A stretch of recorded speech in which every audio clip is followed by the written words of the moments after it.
खासतौर पर उत्तर प्रदेश में सेकंड फेज में 55 सीटों पर मतदान हो रहा है और इन 55 सीटों में से 2017 में 38 सीटें बीजेपी ने निकाली थी। वहीं समाजवादी पार्टी ने भी इन सीटों पर अच्छी परफॉर्मेंस दी थी, 15 सीटें निकाली थी, 2 सीटें कांग्रेस पार्टी के पास गई थी। इस वक्त इन सीटों को लेकर अंगणित क्या है, समझने के लिए चलते हैं मेरे सहयोगी राजीव के पास।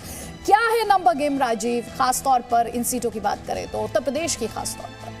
बिना देर किए वो नंबर गेम जनता के सामने रखते हैं। 55 सीटें हैं। इन 55 सीटों की बात करें, पिछली बार का जो अगर अंक गणित की बात करें तो 38 सीटें यहां पर बीजेपी ने निकाली थी, समाजवादी पार्टी 15 पर। तो अब दूसरे चरण की बात करें, नंबर गेम में ये है कि 3 राज्य हैं, 3 राज्य इसमें हैं उत्तर प्रदेश, उत्तराखंड और गोवा। 165 विधानसभा की सीटें हैं। नंबर गेम ये दूसरे चरण का नंबर गेम है। 165 विधानसभा की टोटल सीटें हैं और कैंडिडेट कितने हैं? 1519 1519 उम्मीदवार हैं। ये है नंबर गेम दूसरे चरण का। 10 मार्च को नतीजे आएंगे।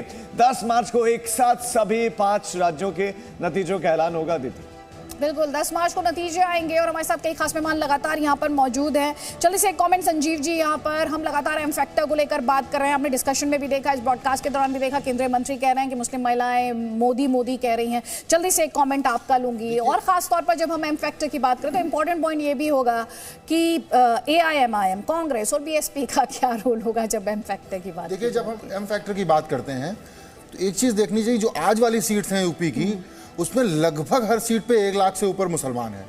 तो ऑब्वियसली इसको इग्नोर नहीं कर सकते। इसीलिए शायद सभी पार्टियों ने खूब सारे प्रत्याशी उतारे। 55 सीटों पर 77 मुस्लिम प्रत्याशी हैं, जैसा भी राजीव जी ने बताया। खास बात ये, इसमें सबसे ज्यादा BSP ने उतारे। आपने BSP का जिक्र किया, BSP के 23 प्रत्याशी हैं जो मुस्लिम हैं।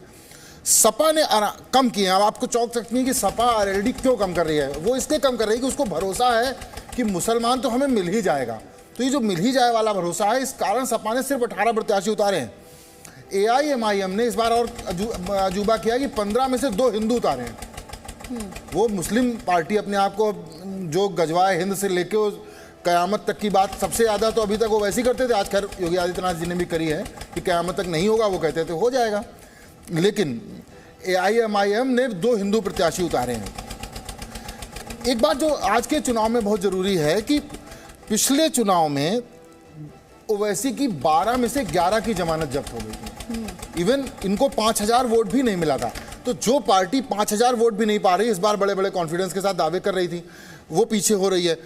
एक जो पिछली बार चूंकि आप खुद वोट डालने गई थी और आप वोट को लेकर बहुत कंसर्न रहती हैं, तो आप देखिए कि सबको होना चाहिए। आप देखिए कि पिछली बार वोटिंग कम हुई। इस बार मैं एक छोटी सी अपील इसके साथ करना चाहूंगा। एक विधानसभा क्षेत्र है नकुड, आज वोटिंग में उसका 77% वोट पिछली बार पड़ा था। तो उससे पहले 77% 2012 में भी पड़ा था। ये अलग बात है कि वहाँ पे एक जो धर्म सिंह सैनी है, वो तब जिस पार्टी में होते हैं उसी की सरकार बन जाती है। इस बार वो सपा में है, पता नहीं क्या होगा, आई डोंट नो। वो बसपा में थे 2000 पहले, तो बसपा के तब सपा की सरकार बनी थी, नहीं बनती है, बट वो बसपा में थे। बसपा से फिर भाजपा में आ गए 17 में, और इस बार वो सपा में चले गए हैं। तो अपना थर्मामीटर उनके पास है। मैं कह रहा हूं, जिस तरह नकुड की जनता ऑनर्स से पास होती है, अगर हम अपने बच्चों के नंबर 95% चाहते हैं, 99% चाहते हैं कि उनको DU पे एडमिशन मिल जाए, हम चाहते हैं कि बच्चे हमारे 75% तो कम ना आए, ऑनर्स आए, तो भाई हम वोट डाल के ऑनर्स क्यों नहीं ला रहे हैं? हम खुद तो 3rd division 2nd division pass होना चाहते हैं। तो भैया कम से कम 1st डिवीजन पास हो, ऑनर्स लाओ, जाके वोट डालो। डिस्टिंक्शन लेके आनी चाहिए, डिस्टिंक्शन लेके आओ। तो डिस्टिंक्शन 75% पे आती है। और यहाँ पे संजीव जी इंटरेस्टिंग बात ये है कि यहाँ पे डिस्टिंक्शन लाने के लिए आपकी डिपेंडेंसी किसी पे नहीं है। हाँ। यहाँ पर आप जाएंगे, EVM का बटन दबाएंगे, अपने आप को इस तरह से स्याही लगवाएंगे और उसके बाद आप अपनी सेल्फी भेज देंगे। तो देखिए, आपने अपना काम कर दिया, लोकतंत्र में अपनी जिम्मेदारी आपने निभा दी। तो नकुड की जनता को सलाम जी कि वो 77% लगातार पिछले कई चुनावों से ला रही है। लेकिन अब बाकी जनता को चाहिए कि वो इसको पूरा करें और डिस्टिंक्शन पर फोकस करें।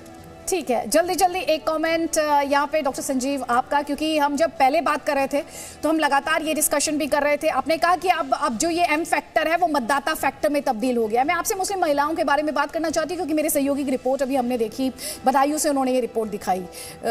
आप वहाँ पर भी क्या किसी तरह का शिफ्ट देखते हैं? जी बिल्कुल, देखिए जैसा मैंने कहा कि ये जो एम फैक्टर है वो केवल मुस्लिम फैक्टर देखकर ना चले, इसको मतदाता फैक्टर देखकर चले। और ये पूरी जो लड़ाई यहाँ पर दिख रही है, जो एम फैक्टर को लेकर बार बार बातें हो रही है कि सभी राजनीतिक दल इन पर फोकस कर रहे हैं, कैंडिडेट्स उतार रहे हैं, लेकिन यहाँ ये भी देखने की ज़रूरत है कि ये जो लड़ाई है ये असल में M वर्सेस M है। ये मुस्लिम वर्सेस मतदाता की लड़ाई है। और अभी जो आपने रिपोर्ट देखी और इसमें बहुत स्पष्ट है कि मुस्लिम एक मुस्लिम के रूप में वोट करने नहीं जा रहा है, वो एक मतदाता के रूप में वोट करने जा रहा है जिसके विषय वो मतदाताओं वाले हैं। उस मुस्लिम का विषय हिजाब नहीं है, उस मुस्लिम का विषय हज नहीं है, उसका विषय है सुरक्षा, स्वास्थ्य, रोजगार। इस तरह के विषयों के साथ जब एक व्यक्ति मतदान करने जाता है तो वो मुस्लिम से अपनी वो जो आइडेंटिटी उसकी है उससे ऊपर उठकर एक मतदाता की आइडेंटिटी को ही अपने साथ रखता है। ठीक, संजीव जी, यहाँ पे एक वापस आपको लेकर आना चाहती हूँ इस डिस्कशन में। उस सवाल ये है कि क्योंकि हमने बीते दिनों में लगातार हिजाब विवाद देखा है, हमने हर पक्ष की तरफ से बयानबाजी देखी है, जो हिजाबी पीएम को लेकर असदुद्दीन ओवैसी द्वारा बयान दिया गया, इसका कोई इम्पैक्ट पड़ते हुए देखते हैं आप आगे? नहीं, देखिए अभी जो हमारे रिपोर्टर ने 3 लड़कियां दिखाई, तीनों मुस्लिम लड़कियां हिजाब पहने हुए थी, तो ऑब्वियसली कि एक मैसेज तो दिया जा रहा है, वो घर से सोच के मुझे नहीं पता कि वो यूजुअली इस पर कोई मैं कंटेम्प्ट नहीं करना चाह रहा, लेकिन ये आप देखिए कि मैसेज देने के लिए भी चल रहा है इस समय। हिजाब, वो जिस लड़की का पूरे आंदोलन का उसकी सोशल मीडिया पे कितनी फोटोज हैं वो हिजाब नहीं पहनती, तो ऑब्वियस है कि हिजाब एक आज़ादी का प्रतीक बन गया है जैसे, और उसको एक अलग तरीके से वो शो कर रहे हैं। वो और ये अपने आप में कितनी बड़ी आयरनी है कि हिजाब आजादी का, मुझे लगता है आजादी नहीं, वो वैचारिक आजादी उनकी, it's more like taking on head on, taking someone head on, वो वैचारिक आजादी, वो कह रही है मैं जो चाहूंगी। क्योंकि अगर आप बात करेंगे, कितनी मुस्लिम महिलाओं से बात की तो वो कहती हैं कि इसमें बंदिश है, इसमें बेड़ी है, ये पीछे की तरफ लेके जाता है, आपको आगे की तरफ लेके नहीं जाता। तमाम मुस्लिम एंकर्स, तमाम मुस्लिम महिलाएं, तमाम मुस्लिम मीडिया पर्सनल, आपकी तमाम लोगों से बात होती, मेरी बात होती, उनका सबका मानना है कि अच्छा फिर आप मुस्लिम स्टार्स को, फिल्म स्टार्स को नहीं देखते हो क्या? मुस्लिम फिल्म स्टार्स तो हिजाब से कितना आगे चले जाते हैं। हाँ। कटरीना कैफ से लेके और बहुत सारे नाम, तो एक नाम अचानक याद आ गया। तो इस तरह से ये सारे आपके फेवरेट है। नहीं, फेवरेट जैसा तो कुछ नहीं, बट अभी उसकी शादी हुई है तो थोड़ा सा अलग सा मामला है।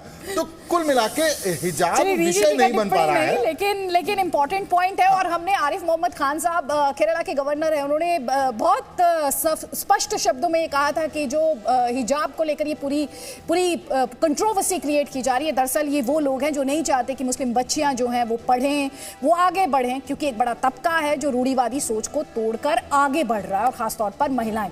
ये बड़ी कवरेज लगातार जारी है। एक बार फिर से आपसे अपील करना चाहते हैं, प्लीज गेट योरसेल्फ इंक, मताधिकार का इस्तेमाल कीजिए और अपनी सेल्फी, देखिए आपकी सेल्फी जी न्यूज पर दिखाने का मौका, आप मताधिकार का इस्तेमाल कीजिए और अपनी सेल्फी हमें आपको कहां भेजनी है, नंबर आपके स्क्रीन पर है 9643333311 पर। एक बार फिर से दोहराते हुए 9643333311। अब जल्दी से जाइए, मताधिकार का इस्तेमाल कीजिए और अपनी सेल्फी हमें भेज दीजिए ताकि हम आपकी सेल्फी हमारे दर्शकों को दिखा सके अपने इस ब्रॉडकास्ट के दौरान। साथ ही #ElectionOnZ presenting B News app, available on Google Play and App Store. Download it now.